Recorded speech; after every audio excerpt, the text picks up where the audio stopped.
வணக்கம் நண்பர்களே. சென்ற காணொலியில் நம்ம காசிம் துக்ளக்குடைய வங்காள படையெடுப்பு முடிஞ்சு அவர் வெற்றி பெற்று டெல்லி நகரத்துக்குள்ளார எப்படி நுழைஞ்சார், அதற்கு அப்புறம் நடந்த விஷயங்கள் என்ன அப்படிங்கிறத இந்த காணொலியில் கேட்கலாம். காசிம் துக்ளக் வங்காளத்து மேலே படையெடுத்து வெற்றி பெற்று கொள்ளைப் பொருட்களோடு ஊர்வலமாக டெல்லிக்குள்ளே நுழையிறாரு. சரிங்களா? எப்போவுமே ஒரு ராஜா வெற்றி பெற்றுட்டாருன்னா அவர் எதிர்நாட்டு மேலே படையெடுத்து அங்கேருந்து கைப்பற்ற பொருட்களை எல்லாத்தையும் தன்னோட நாட்டுக்கு எடுத்துகிட்டு வரதை ஒரு அணிவகுப்பு மாதிரி காட்டி எடுத்துகிட்டு வருவார். அதுக்கு என்ன காரணம் அப்படின்னா, உள்நாட்டு மக்கள் ஒரு வெற்றி களிப்பில் இருக்கணும், நம்ம மேலே ஒரு நல்ல விசுவாசம் இருக்கணும், மன்னர் சக்தி வாய்ந்தவர் அப்படிங்கிறத வெளிப்படுத்தணும், நான் சக்தி வாய்ந்தவன், நான் உங்களையே பாதுகாக்கிறேன் அப்படிங்கிற மாதிரி எண்ணத்தை உருவாக்கணுங்கிறதுக்காக தான் இந்த மாதிரியான விஷயங்கள்லாம் அந்த பண்டைய மன்னர்கள்லாம் பண்ணிகிட்டு இருந்திருக்காங்க. வெளிநாட்டுக்குள்ளே போவாங்க, வெற்றி பெற்றுட்டாங்கன்னா அந்த நாட்டில் இருக்கிற பொருட்கள் எல்லாத்தையும் எடுத்துகிட்டு வந்துடுவாங்க. ஆண்கள் எல்லாத்தையும் அடிமையாக பிடிச்சிட்டு வந்துடுவாங்க, பெண்களையும் கூட்டிகிட்டு வந்துடுவாங்க. சரிங்களா? இதெல்லாம் அந்த காலத்தில் சகஜம்னு வச்சுக்கோங்களேன். நம்ம இப்போ வாழ்ந்துட்டு இருக்கிற காலம் ரொம்ப பாதுகாப்பான காலம். இந்த காலத்தோடு அந்த காலத்தை நம்ம ஒப்பிட முடியாது. நிறையா பழமைவாதிகள்லாம் என்னம்பாங்கன்னா அந்த காலம் சிறந்த காலம் அப்படி இப்படிம்பாங்க. ஆனால் உண்மை என்னென்னா அதெல்லாம் ரொம்ப பயங்கரமான காலம்.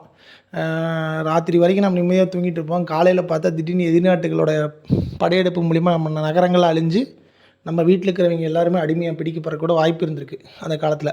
அது ஒரு நிச்சயமில்லாத வாழ்வு இருக்கிற காலம்னு வச்சுக்கிங்களேன். இப்போ நம்ம பாதுகாப்பாக இருக்கோம். இப்போ நம்ம இதெல்லாம் கற்பனையோடு செஞ்சு பார்க்க முடியாது அந்த காலத்தில் நடக்கிறதெல்லாம். சரி, இந்த மாதிரி அவர் அணிவகுப்போட கொள்ளைப் பொருட்களோட டெல்லிக்குள்ளே நுழையிறாரு.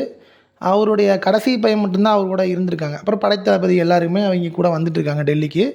அப்போ அவருடைய முதல் பையனான உல்லு கான் தந்தையோடைய வெற்றியை சிறப்பிக்கிறதுக்கு ஒரு ஸ்டேஜ் மாதிரி க்ரியேட் பண்ணியிருக்காரு. சரிங்களா? அது எங்கேன்னா டெல்லிக்கு கொஞ்சம் தூரத்தில் ஆப்கான்பூர்னு ஒரு இடத்துல ஒரு ஸ்டேஜ் மாதிரி. இப்போ நம்ம அரசியல் மாநாடெல்லாம் நடக்குது இல்லைங்க, பெரிய மாநாட்டு பந்தல்லாம் போட்டு கட் அவுட்லாம் வச்சு பண்ணுவாங்களா, அதே கான்செப்ட் தான் அப்போ அவங்க பண்ணியிருக்காங்க. வெற்றி பெற்ற ராஜாவை வரவேற்கிறதுக்காக, அதுவும் இல்லாமல் ஒரு தந்தையும் கூட அவரை வரவேற்கிறதுக்காக அவர் ஒரு மிகப்பெரிய ஒரு கூடாரத்தை அமைச்சு அதில் வெற்றி விழா நடத்தணுங்கிற மாதிரி ஏற்பாடு பண்ணியிருக்காங்க. வந்தவர் தன்னுடைய தந்தையை கூட்டிகிட்டு உள்ளுக்கானுங்கிறவருக்குள்ளே கூப்பிட்டு நடுநாயகமாக இருக்கிற சிம்மாசனத்தில் உட்கார சொல்லிட்டு ஒரு வெளியே வந்துட்டார். சரிங்களா? இப்போ தான் திடீர்னு பார்த்தா ஒரு நிகழ்வு நடந்துருச்சு. என்ன அப்படின்னா, சுல்தானை உட்கார வச்சுட்டு மூத்த மகன் வெளியே வர டைமில் அந்த கூடாரம் இடிஞ்சு விழுந்துருது. சரிங்களா? அந்த கூடாரத்துக்குள்ளார சுல்தானோட அவருடைய கடைசி பையன் சில படைத்தளபதிகள்லாம் அந்த இடிபாடுக்குள்ளார சிக்கி இறந்துடுறாங்க. சரி, இது வரலாற்றில் எப்படி பதிவாயிருக்குன்னா, சில வரலாற்று அறிஞர்கள் இது தற்செயலான நிகழ்வு அப்படின்னு தான் சொல்கிறாங்க. அது தற்செயலாக நடந்துச்சு அப்படிங்கிற மாதிரி சொல்கிறாங்க.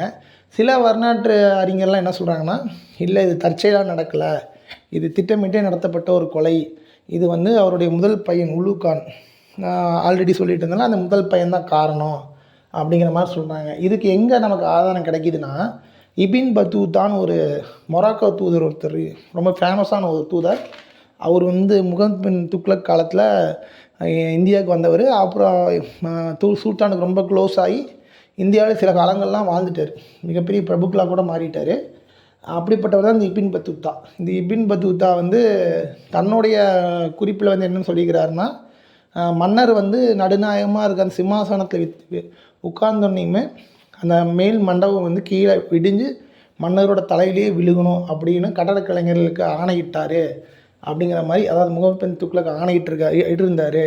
அது மாதிரி தான் அந்த கட்டடம் வடிவமைக்கப்பட்டுச்சு, அதில் தான் சிக்கி மன்னர் இறந்துட்டார் அப்படிங்கிற மாதிரி இபின் பத்தூத்தா தன்னோட குறிப்பிட சொல்லியிருக்காங்க. எது எப்படியோ மன்னர் இறந்த கொஞ்ச நாட்கள்லேயே அந்த மூத்த மகன் முகமது பின் துக்ளக் அரசு மரபில் அரசராக ஆயிட்டார். அதனால் இந்த வரலாற்றை முடிச்சு அதுக்கப்புறம் யாரும் கிளறலின்னு வச்சுக்கோங்களேன். இது அவர் எப்படி செத்தாருங்கிறது அதுக்கப்புறம் யாரும் பெருசாக கவலைப்படல. பட் நமக்கு இப்போ ஒரு மர்மம் தான், காசிம் துக்ளக் எப்படி இறந்தார், தன் மகனால் கொலை செய்யப்பட்டாரா இல்லை தற்செயலான ஒரு விபத்தில் இறந்துட்டாரா அப்படிங்கிறது ஒரு வரலாற்றுக்கு மர்மமாகவே இருக்குது. சரி, இந்த தகவலில் உங்களுக்கு ஒரு முக்கியமான தகவல், இந்த கான்செப்டில் மூத்த மகன் தான் அரசாளனுங்கிறது இந்திய வம்ச மன்னர்களுக்கு இருக்கிற ஒரு பொது விதி தான். ஆனால் உண்மை என்னென்னா, இஸ்லாமிய வம்சம் போன்ற மன்னர் வம்சங்களுக்கெல்லாம் இந்த பொது விதி ஒத்து வராது. அங்கே யார் வந்து திறமையானவரோ அவர் தான் ஆட்சி பிடிப்பார். அதுக்கு அர்த்தம் என்னென்னா, ஒரு மன்னர் இறந்துட்டாருன்னா அவரோட வாரிசுகள் வந்து தனக்குள்ளேயே சண்டையிட்டு அதில் யார் உயிர் பெற்று வராங்களோ, அதில் யார் மற்றவைகளை கொல்றாங்களோ அவர் தான் வந்து மன்னர் ஆவாருங்கிறது ஒரு கான்செப்ட்டு. சரி, இதில் நமக்கு ஒரு வித்தியாசமான விஷயம் என்னென்னா, சோழர்கள் இந்த கான்செப்ட் கிடையாது. அவங்க கான்செப்ட் எப்படின்னா, ஒருத்தர் ராஜாவாக இருக்கிறாருனாவே அவர் ராஜாவாக இருக்கிற டைமில் இணை அரசர்னு ஒரு அரசர் ஒரு பதவி உருவாக்கி அடுத்த மன்னராக யார் வரணுங்கிற மாதிரி அந்த பதவியில் உட்கார வச்சுருவாங்க. சரிங்களா? தன்னோட மூத்த மகனையோ யாரோ ஒருத்தர் இணை அரசராக சோழர் உட்கார வச்சுருவாங்க. எப்படி சொல்கிறேன் அப்படின்னா, இப்போது ராஜேந்திரன் சோழன் இருக்காருன்னு வைங்களேன், அவர் வந்து ஆட்சி செய்யும் போது குறிப்பிட்ட வருஷத்துலேயே இணையரசரை தன்னுடைய பையனை உட்கார வச்சிட்டார். சரிங்களா? அந்த பையன் இணையரசராக இருக்கிறங்காட்டி 2 ராஜா கான்செப்ட் மாதிரி. சரிங்களா? இப்போ ராஜேந்திரன் இறந்தோன்னையுமே அவரோட மூத்த பையன் ராஜாவாக மாறிட்டார். இணையரசனா அவர் 2வது பையனை அவர் மூத்த பையன் நியமிச்சிட்டார். கான்செப்ட் புரியுதுங்களா? இதுதான். அதனால் என்னென்னா, இது உள்நாட்டு பிரச்சனைகள் வராது. வாரிசுரிமை போட்டிகள்லாம் சோழர் காலத்தில் ஏற்படாததுக்கு இது ஒரு காரணம்.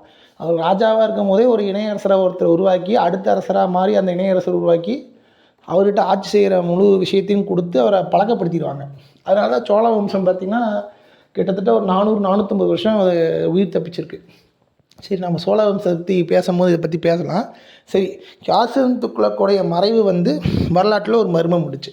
சரி, அடுத்ததான் நம்மளுடைய கதாநாயகனான முகமது பின் துக்ளக் என்ன பண்ணார், அவருடைய நடவடிக்கைகள் எப்படி இருந்தது, அதிமேதாவியான அவர் ஏன் கோமாளி மாதிரி சித்தரிக்கப்படுறாரு போன்ற விஷயங்களை அடுத்த காணொலியில் பார்க்கலாம். நன்றி, வணக்கம்.